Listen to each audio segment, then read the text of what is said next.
that. Again, just go to salesworld.mv.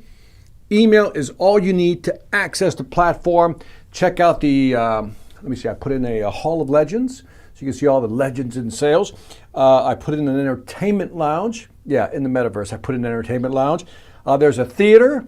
There is a comedy club in the meta world, in the metaverse. There's an island retreat. You'll have to see that. There's so many cool things within Sales World besides the sales training stuff. Anyway, today I want to talk about, move off this subject, I want to talk about upping your performance. Now, let's highlight something.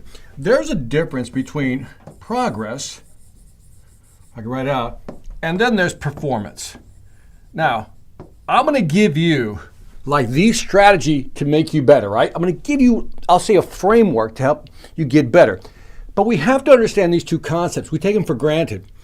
Performance these are results based, almost like key performance indicators. You can read, you can basically document, make the metrics concrete. You got numbers. These are numbers. So we'll call this the logical side of winning, right? The logical side of winning. Over here, we have progress. Now, instead of KPIs, we'll call these key performance indicators that, let's say, a company gives you, like so many dials a day, your conversion rate has to be at a certain rate, so forth and so on. These are KPIs. That's performance. That's the logical side. The numbers are very tangible, very concrete, do the deal, right? But on this side, we have progress. Progress is more of an emotional thing. I'm going to tie this all into getting better. It's an emotional thing. When we feel like we're moving forward, like we're getting better, we're closing more deals, we're advancing, we mentally stay in the game. We're motivated. So for us to stay motivated, we almost have to create what I'll call them PPIs, right? Which are more like personal performance indicators. In other words, we need metrics that tell us, we're moving forward, right? We're moving forward, right?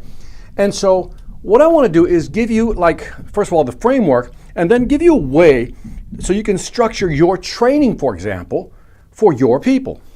So again, this side right here is the emotional side, right? Personal performance indicators. Again, you want to feel that you're moving forward. When we feel like we're not making progress, that's when motivation goes wham. The reason people quit, salespeople quit, for example, is because maybe their numbers aren't there, right? That's one of the reasons. The numbers aren't there, but even worse, they don't feel like they're actually making progress. So how do we stay motivated?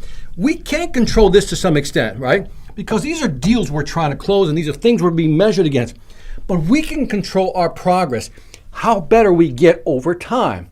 So let me give you the model, and then I'm going to give you first the model, then the framework for you to execute, become this much better. This is going to really change how you think. Now, you as a salesperson, and by the way, you don't have to be in sales. Whatever job you have, we have tasks that we have to complete, right? We all have tasks that we have to complete. Keep that in mind.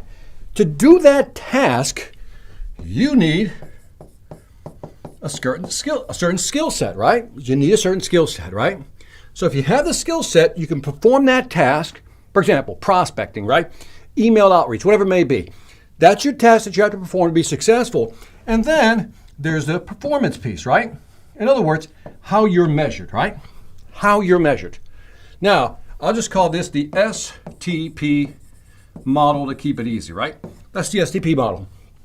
Skill set, here's your task. I need skills to hit that performance level, right? And then if you're hitting the performance numbers, it feeds into itself. That feeds into itself like this. In other words, if I get better, I perform better, the numbers reflect it. This creates, right here, this is where motivation exists.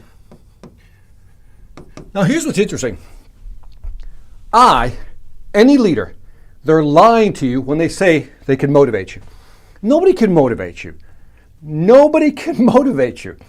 So I always have people say, Victor, can you come in and motivate my team? I'm like, no, I can't motivate them, but I can show them how to stay motivated. And the way they stay motivated is that if they can enter into this loop. In other words, if they can prepare themselves with certain skill sets, do the tasks required, hit the numbers, of course that's going to motivate you, right? You're going to feel like, okay, I can do this, I can do this. So if you buy into what I'm saying so far, if you buy into what I'm saying, that when you're looking at, let me talk to managers for a second. Managers, lean in. Look at your salesperson, all right? And ask yourself, what task are they having a problem with? And then work backwards. What skill set do they need to have? If they don't have the skill set, they're never going to accomplish the task. And then we measure performance. And again, once we start performing, we get motivated. So now, let me give you the actual structure, the framework that you can use to kind of build up your performance game so you can get better faster. So if you buy that model, the STP model, now let's lay it out. Now let's get real for a second. Let's get real for a second, right? So here's what I want you to do. If you're drawing a grid like this, let's say that you have to perform 3 key tasks. So the first thing I would ask you to do, if you're a manager, you're working with your salespeople, if you're a salesperson listening in, here's what I want you to do. Write down just 3 tasks. 3 tasks, 1, 2, 3 tasks that you have to do, that you have to get good at to be good at what you do. 3 tasks. So for example, one might be, let's say outbound calling. Let's say dialing. I'll call it dialing. I always like dialing for dollars. I don't know why I like that phrase. Dialing for dollars, right? That means you got to make some calls, right? That's one of the things. In order for you to hit your number, you got to make some calls. Now, the KPI that your company gives you is, let's say it's, I don't know, let's be generous and say, or at least conservative here, let's say $60 per day. Okay, some people are going to do 80, some people are going to do 100. I know people who do 110, right? But let's say $60 per day. So that's the first task. I need to improve that task. Now notice, I'm asking you to do something very specific here. I'm asking you to highlight 3 tasks, but there's a qualifier here. These are 3 high leverage tasks. Let's define a high leverage task. A high leverage task is one of those tasks that if you do that, if you do those 3 things right, everything else will fall into place. Too often we focus on little tasks that really have no impact or big impact on the overall performance. So what are the 3 major things? That's it. Don't overcomplicate. What are the 3 major things you need to do every day to hit your number? So let's say one is we got to dial more. We got to pick up the phone, make some calls, right? Connect dials, right? That's the first thing, okay? I wrote down a second one. The second one might be something like, how about doing demos? Doing presentation or demos, right? That's one of the things you have to master, right? So whether you're an SDR, BDR, even an account executive, doesn't matter. If you have to do demos, if you have to do presentations, if you don't like demos, just let's call it a presentation. And let's say that one of your personal KPIs, and maybe even the company, said every time we do a demo, what we want you to do, right now today, the demo's at, I don't know, it takes you 45 minutes to do a demo, right? 45 minutes to do a demo. Okay, that's the KPI. Let's just say that that's the KPI they're measuring. I'm making this up, but you can plug in your own numbers. The third thing is maybe, I don't know, Victor, one of the things I've been really thinking about, but I haven't done, is video follow-ups, right? Now, a video follow-up can be on after I connected with somebody, after I sold something, whatever it may be, right? Be anything you want. So one of the things I need to do, Victor, is get better at this. Today, I'm at 10. I'm doing 10 video follow-ups every week. I need to get better at that, right? Whatever the number is. Now what I want you to do is run to the other side. Now, do the KPI and ask yourself, this is so simple to do, but not many people do it. If I'm doing $60 per day, but I know I need to be at 80, that's where I need to be. I need to be at $80 per day. Then if I just focus on that high leverage activity, if I can get on the call more, in other words, I can do more dials, I can get better. So what would I need to do, right? If I have to do more dials, like what would I have to do? Well, maybe here's where you're going to write, let's say, what you're going to need. What skill set do I need to go from here to here? What skill set, right? And you'll say, you know what, first of all, Victor, I need to learn how to use the technology. In other words, we got some new products in our tech stack. I need to learn how to use that, to actually use the technology to be more efficient. That's one thing you can do. Second thing you can do is maybe a little time management. I don't know. Maybe you should use I don't know if you ever heard of the Pomodoro method. The Pomodoro technique is like you do 45-minute sprints, take a 5-minute break. 45-minute sprints, take a 5-minute break. Therefore, you're consistent, right? Maybe also I need to have better scripts. I need to really rework the scripts or do some split tests, A, B, whatever it may be. I need to get better at that. Again, you can brainstorm this, with your colleagues, with your manager, whatever it may be. Do that first, and this is what the goal is. Now, how about demos? Again, maybe in order to be more effective at demos, you know what? During discovery, as they like to call it, the disco, right? I should ask better questions, right? I should really ask better questions, and I should really design the questions I need to ask during the demo to qualify this prospect. Also, again, let's not dump the whole load on them. If I've done a good discovery, then you know what? I'm only going to limit it to 3 to 5 features. That's all I'm going to do. Limit it to 3 to 5 features, and maybe I'll look at all the slides that I use, plus my sequence in the demo, and maybe I'll shorten my presentation, my actual slides, and maybe just truncate the actual demo, whatever it may be. So now I can move, and my metric is to try to get these down to 30 minutes. Why? Because if I can do more demos in a day, the chances of selling more go up. Last one, video follow-ups. You're at 10, you want to get to 20. The question then becomes, what skill set do you need to get better? Well, maybe it isn't so much a skill set as it is setting things up. Like one of the things I always talk about is workflow. Workflow in the sense that you have the camera and the lighting all set up so that when you're ready to do the videos, it's all a matter of hitting buttons, turning everything on, and just boom.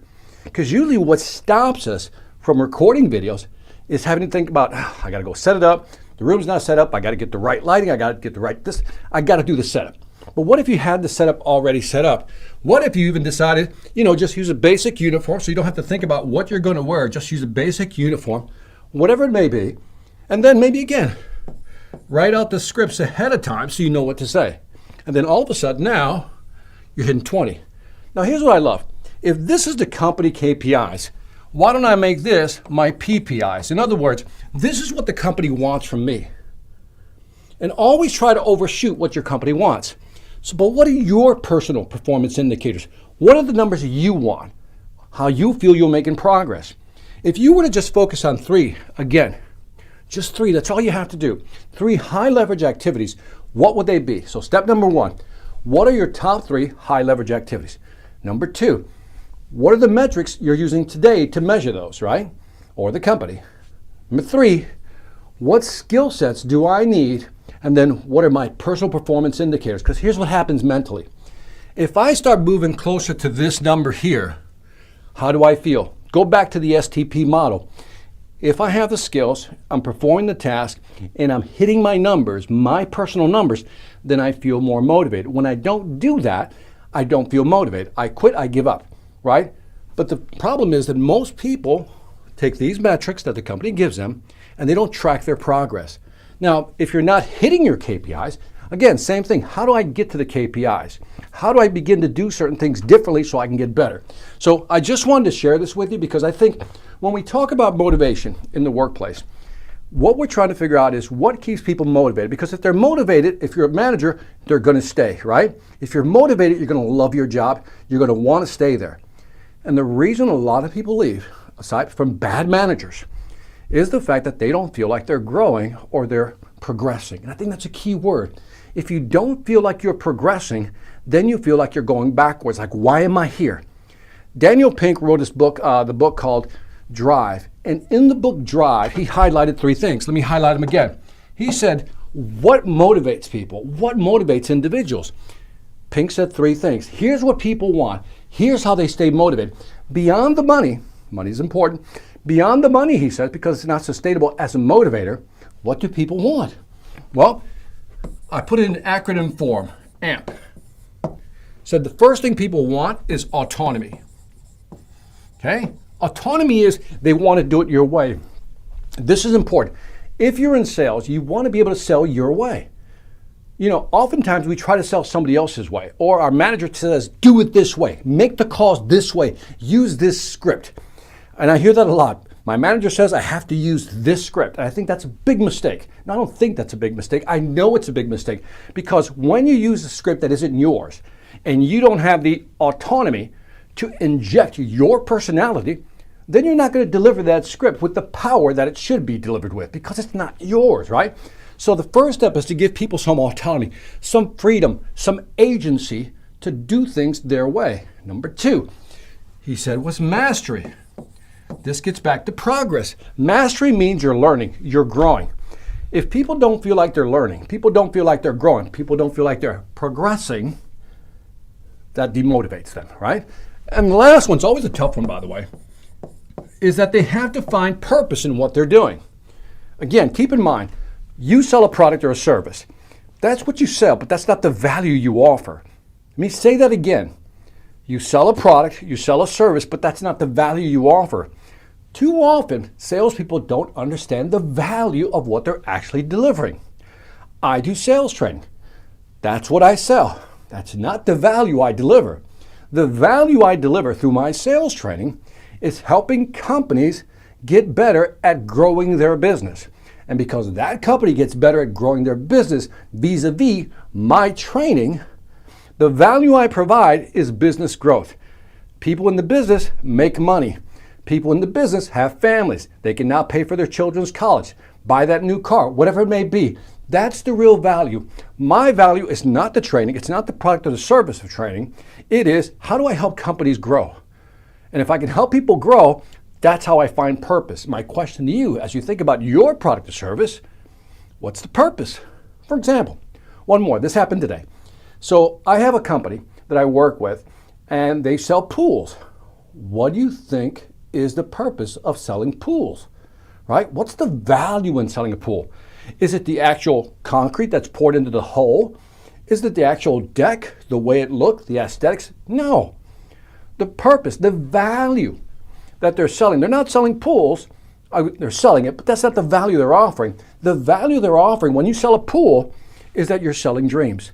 You're selling memories. Oh, listen to that. They're selling memories. Because at the end of the day, that pool is going to be used by the family. Family's going to have kids. Those kids are going to have kids. And there are going to be a lot of memories created. That's the real value of selling a pool. So it's not just the object you're selling. You got to find what's the real underlying purpose of what you're selling to be effective. So keep these 2 things in mind. This is what Daniel Pink says. To keep people motivated, they have to have autonomy, freedom to do it their way, infuse their personality, mastery. They got to continuously grow, right? Feel like they're learning, getting better. Purpose, find value, not money, find value in what you're actually selling, and then the money will follow. And then back to the STP model. And that was, you got to learn a skill so you can improve your task, whatever task you have to execute on, and that will increase your performance. Now think about this. If I'm executing, I'm performing, I'm growing, I'm feeling good about myself, I'm going to love being with this company, which means I'm not going anywhere. And if I can find purpose, define what that is in what I'm doing, I'm that much more happier. So anyway, that's all I want to talk to you about today. Hope you enjoyed the model. If you have any questions, hit me up, leave comments below.